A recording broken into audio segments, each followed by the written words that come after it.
Nous allons procéder avec une nouvelle question d'un eschatophile qui nous a fait parvenir et la question se situe dans Apocalypse 20. Alors je vais lire littéralement la question. Quand les 1000 ans seront accomplis, Satan sera relâché de sa prison et il sortira pour séduire les nations qui sont aux quatre coins de la terre, Gog et Magog, afin de les rassembler pour la guerre. Leur nombre est comme le sable de la mer. La deuxième partie à la question est, d'après ce que je comprends, nous, l'Église, qui auront été enlevés, reviendrons sur la terre pour vivre 1000 ans de bonheur. Mais alors devrons-nous, après cette période de 1000 ans, affronter de nouveau Satan au risque d'être séduit. Bref, pour moi, je n'arrive pas à m'expliquer ces versets. Monsieur Gilbert, je pense que vous allez avoir une explication.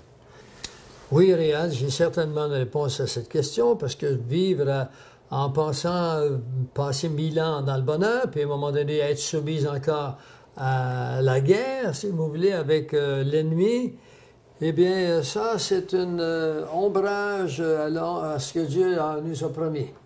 Non, ça ne fonctionne pas comme ça. Si nous allons dans Apocalypse 20, je vais vous demander de m'écouter un petit moment, je vais aller dans la parole, c'est la vérité. Entre le verset 5 à 10, il nous est dit ceci. « Les autres morts ne revinrent pas à la vie jusqu'à ce que les 1000 ans furent accomplis. » Ici, on parle des autres morts, on parle de ceux-là qui ne sont pas sauvés. Ils ne se réveillent pas. Ils restent là tout le 1000 ans. C'est ce qu'on appelle la première résurrection. La première résurrection, c'est les morts depuis Jésus, avec nous qui serons restés, nous serons enlevés avec eux. D'accord? Ça, c'est la première résurrection. Le verset 6 nous dit « Heureux et saints ceux qui ont part à la première résurrection. » Parce que ça, c'est nous, la première résurrection. « La seconde mort n'aura point de pouvoir sur eux. » La seconde mort, c'est quand les injustes qui se réveillent 1000 ans après vont arriver au trône blanc. Et puis là, bien, Dieu va leur montrer leur vie, il va leur montrer son jugement. Et ce qui est bon à savoir, c'est qu'ils vont accepter qu'ils ont été incorrects et puis que Dieu est juste. Parce que Dieu est un juste juge, ils vont le savoir. Et là, bien, ils seront détruits. Alors, ici, maintenant, la seconde mort n'a point de pouvoir sur eux. Eh bien, si la seconde mort n'a pas de pouvoir sur eux, c'est parce que nous sommes sauvés. Si nous sommes sauvés, nous sommes avec le Seigneur. Et ils régneront avec lui pendant 1000 ans. Nous avons parlé il y a un instant de régner avec lui pendant 1000 ans. Et j'ai bien dit jusqu'à 10. Et quand les 1000 ans seront accomplis, Satan sera lâché de sa prison, tel que la dame le dit, et il sortira, Satan et sa horde, pour séduire les nations qui sont aux quatre coins de la terre. Mais de quelle nation s'agit-il? Il s'agit de les enfants de ceux qui sont entrés dans le millénium. Parce que quand Jésus va revenir, il y a deux façons de voir le retour de Jésus. Quand nous serons enlevés, ce sera 7 années avant son retour physique. Mais la première, la résurrection, il n'y aura pas de signe. L'enlèvement, c'est un événement sans signe. Poum, subitement, ça arrive. Nous sommes enlevés dans un clin d'œil. Alors que les événements du retour physique de Jésus se feront avec beaucoup de signes qu'on peut voir dans la parole, de telle sorte que les vivants qui sont là sauront, ceux qui n'ont pas été tués par l'Antéchrist ou qui ont pu survivre, cachés quelque part, ceux-là pourront entrer dans le millénium. Ce sont ceux-là qu'on retrouve dans Matthieu 25. Il dira les boucs à la droite, les boucs à la gauche et puis les brebis à la droite. Alors ceux-là entreront dans le millénium. Nous, on est partis. On n'est même plus là. Donc, si je comprends la question, c'est que dans le fond, elle se dit, si elle est enlevée dans le millénium, nous, on n'est plus là. Donc, c'est en fait, quand Satan sera libéré encore pour peu de temps après le Après, millénium, à la fin du millénium. il ne s'adresse pas à nous qui avons été enlevés avant et qui régnons avec Dieu pendant le millénium. Il va séduire ceux qui sont passés et qui sont présents dans le millénium. Parce que nous l'avons vu, Réal, au chapitre 20 de l'Apocalypse, le verset 2, il nous a dit « Il saisit le dragon, le serpent ancien, qui est le diable et Satan. » Pourquoi est-ce qu'il dit ça? C'est parce qu'au cours de l'histoire, on a appelé le Lucifer de tous les noms. Et dans le Nouveau Testament, on l'appelle tantôt le dragon, tantôt le serpent ancien. Alors, ce sont les noms du même personnage, c'est l'Antéchrist. Et il sera, durant le millénium, Dieu va lier Satan pendant 1000 ans. Alors, la vie dans le millénium va être pas mal plus facile, Réal, parce qu'il n'y a aucun démon qui est là. Ils sont tous liés pour 1000 ans. Alors, voilà. Et dans 2 Corinthiens 5, le verset 17, il nous a dit quelque chose, chère madame, qu'elle ne devrait pas oublier.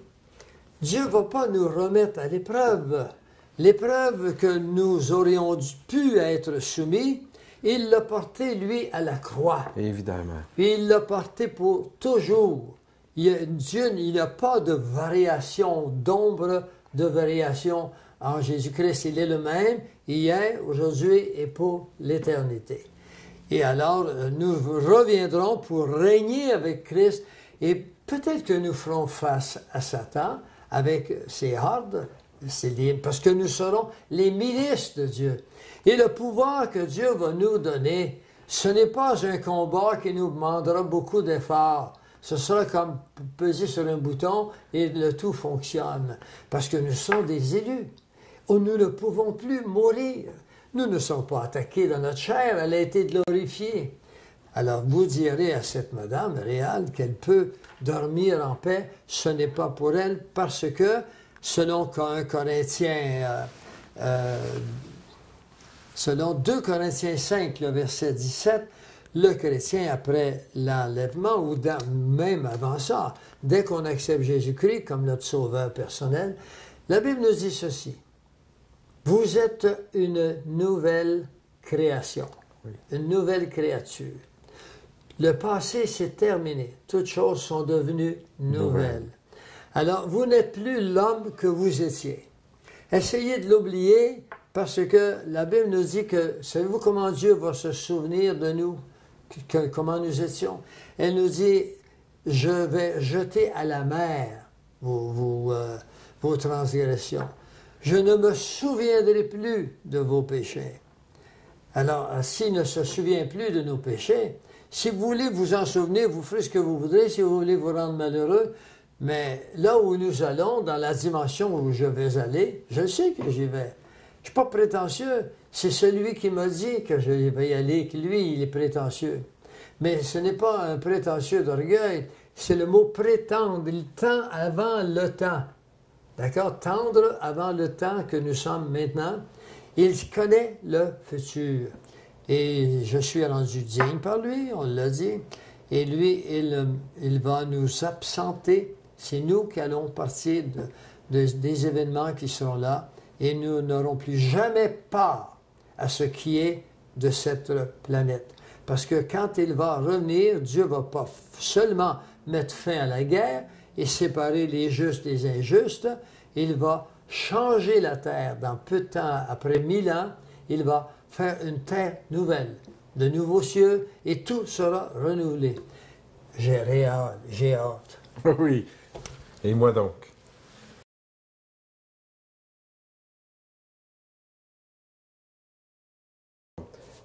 Merci beaucoup, M. Gilbert, pour la réponse. Ceci dit, il y a un second volet à la question de cette dame, et voici son second volet. Il s'agit d'Apocalypse 8. Quand il ouvrit le 7e sceau, il eut dans le ciel un silence d'environ une demi-heure.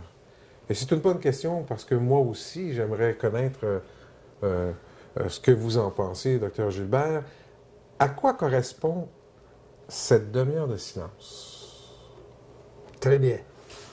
Alors, Réal, cette question, elle est excellente. Je me suis toujours posé moi aussi cette question, mais il faut investiguer que si Jésus est toujours le même, il va souvent utiliser des termes qu'on appelle de première instance dans la Bible et puis dans l'Ancien Testament. Et puis ici, comme je vous l'ai déjà dit dans des conférences antérieures, l'Apocalypse, c'est l'incarnation de l'Ancien puis du Nouveau. C'est la réalisation de l'Ancien dans le Nouveau Testament. L'Apocalypse se fait sous la grâce, mais en même temps, elle va rappeler la loi, et puis l'absence de loi, ça ne se peut pas. Ça dit que l'homme ne peut pas dire « moi, je ne suis pas sur la loi » ou « je ne suis pas sur la grâce ». L'homme a toujours été sous l'influence de la chair. Autrement dit, sous la malédiction de la chair. Parce que la chair, c'est le cœur de l'homme laissé à lui-même, naturel. C'est pour ça qu'il est marqué « l'homme naturel n'entre pas dans le royaume de Dieu ». Parce que l'homme naturel, il est déchu.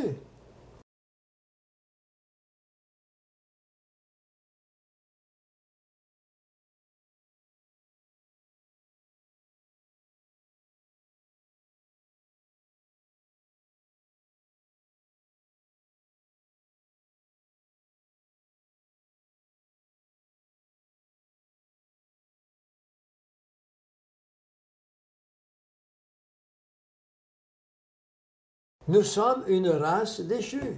Donc, regardez un peu autour de nous, comment ça se passe. Les guerres, c'est l'ornement de l'humanité, des dictateurs. La misère humaine, ça a toujours été. Nous sommes ensemble là. On a beau inventer des vaisseaux maintenant qui sont semblables aux ovnis, parce qu'il y en a, hein, vous en parlerez à un moment donné. Et puis, la misère humaine est toujours présente sur la Terre. Et même, je pense qu'elle ne l'est plus parce qu'il y a plus de monde. Il y a plus de gens sur la planète. Il y a plus de monde qui souffre. Nous sommes une nation très choyée, nous, ici en Amérique du Nord. Et même, je dirais, au Québec. Alors, la raison de cette demi-heure, c'est la suivante. C'est le grand silence. C'est le silence avant le grand jugement. Parce que si on continue à lire un peu plus loin, c'est le jugement de Dieu qui se prépare. C'est un peu le silence de celui qui va recevoir son jugement en cour humaine, si vous voulez, oui. Et puis qu'il a fait de graves transgressions à la loi, et là, il attend ce que le juge va dire de son sort. C'est un silence d'anxiété. Mais on le voit, il a existé dans l'Ancien Testament. Il faut aller dans Sophonie 1, le verset 7, il est marqué « Silence devant l'Éternel, son jour est proche. » Une demi-heure. Puis c'est une demi-heure, on le voit dans les versets qui précèdent. Habacuc 2,20 « L'Éternel est dans son saint temple, que toute la terre fasse silence devant l'Éternel. » Et il y a dans Zacharie 2, le verset 13, il nous a dit que toute chair fasse silence devant Dieu, car il est réveillé de sa demeure sainte. C'est celui qui correspond le plus, parce que Zacharie nous amène jusqu'au bout de la crucifixion avec ces versets. Est-ce que cela vous... Bien, merci beaucoup pour ces réponses. J'espère que ça va répondre à vous, madame, qui avez posé ces deux questions.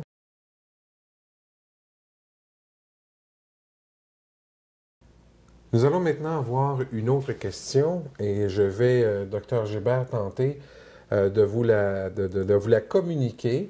Elle a été traduite, donc soyez patients et je vais tenter de vous donner exactement la question, le cœur de la question de cette personne, que je remercie en passant d'avoir pris le temps de nous la faire parvenir. Premièrement, il s'adresse à Richard, donc il dit « Bonjour, M. Gilbert. Tout d'abord, un grand merci à Richard qui a su me captiver avec ses vidéos depuis quelques mois, ce qui m'a permis de vous écouter, Dr Gilbert. Donc, pour ceux qui ne connaissent pas Richard, Richard est celui qui a Ease the Lamp sur les canaux de YouTube. Alors, ce monsieur continue, il dit « Maintenant j'ai Jésus dans mon cœur. » Alors, bravo monsieur, et je suis vraiment content que vous ayez accepté Jésus dans votre cœur. Merci de nous le partager. Maintenant, la question est la suivante, M. Gilbert, et je vais y aller tranquillement pour m'assurer de bien saisir le cœur de sa question. Il dit, dans un souci, dans un désir de s'améliorer spirituellement, il est allé à son église et malheureusement, son église ne nourrissait pas. Donc, il a accepté le Tao. Donc, ce que je comprends, c'est qu'il a laissé ou entrer ou s'est laissé séduire par le Tao. Maintenant, il vous pose la question, il dit, maintenant, que faire? Je suis baptisé, mais ne vais plus à l'église. Alors, je continue avec la deuxième portion de sa question. Alors, il nous dit, je ne suis rien, mais mon désir est d'aider mes proches et mes semblables, et je ne m'attends pas à être enlevé. Donc ici, il parle bien de l'enlèvement, il ne s'entend pas être enlevé. Mon désir est de partager ou de semer l'éveil ou créer une ouverture pour les personnes que je connais et qu'ils se replacent ou marchent dans la vérité avec Jésus-Christ. Je suis parfois faible, parfait fort, M. Gilbert, dit-il. Donc, il vous demande en plus si vous aviez un livre pour lui ou une Bible qu'il devrait commencer à lire. Et il termine de toute façon avec vos conférences. Il s'adresse ici à Richard et à M. Gilbert. Vous m'avez convaincu. Donc, c'est une question et en même temps un peu un témoignage. On parle ici justement qu'il a accepté Jésus, qu'il est allé dans une église, qu'il ne s'est pas senti nourri, il s'est tourné vers les Tao, qu'il nous dit, et maintenant il est baptisé, il ne sait pas quoi faire. Et ensuite, son cœur est ouvert pour essayer d'encourager les gens autour de lui à revenir dans la vérité. Ce qui semble vous dire, c'est que je veux revenir dans la vérité. Tout à fait. Donc, comment vous pouvez accompagner cette personne? Ouais. Bon, alors, cher monsieur, je dirais Réal, puisque vous vouliez une réponse, eh bien, je vois que vous voulez vous approcher du Seigneur, vous voulez vous approcher de Dieu, vous voulez partager ce qu'il nous demande, sa volonté. Nous sommes ici, vous savez, quand on accepte le Seigneur une première fois dans notre vie, on est tout feu, tout flamme. Non pas qu'on ne devienne plus tout feu ou tout flamme en vieillissant, mais on retombe comme un peu les pieds sur la terre après un certain temps, et c'est là qu'arrive la vraie foi. Parce que la foi consiste à marcher par cette dernière et non pas à toujours vivre avec des émotions qui viennent de notre âme. Hein? On comprend ça? L'esprit doit régner, elle doit arriver à régner en tous les cas. Alors, c'est très bien, hein? C'est une œuvre très louable que de vouloir le faire. Maintenant, ce que vous devez faire, c'est comme Réal, à côté de moi, le fait, et comme moi, il faut vous repentir de ces choses, et n'allez pas vers le Tao, vous retournez vers les religions païennes, les doctrines païennes. Si vous n'êtes pas satisfait avec votre Église, je ne vois pas pourquoi vous ne changeriez pas. Il y a d'autres Églises, Réal.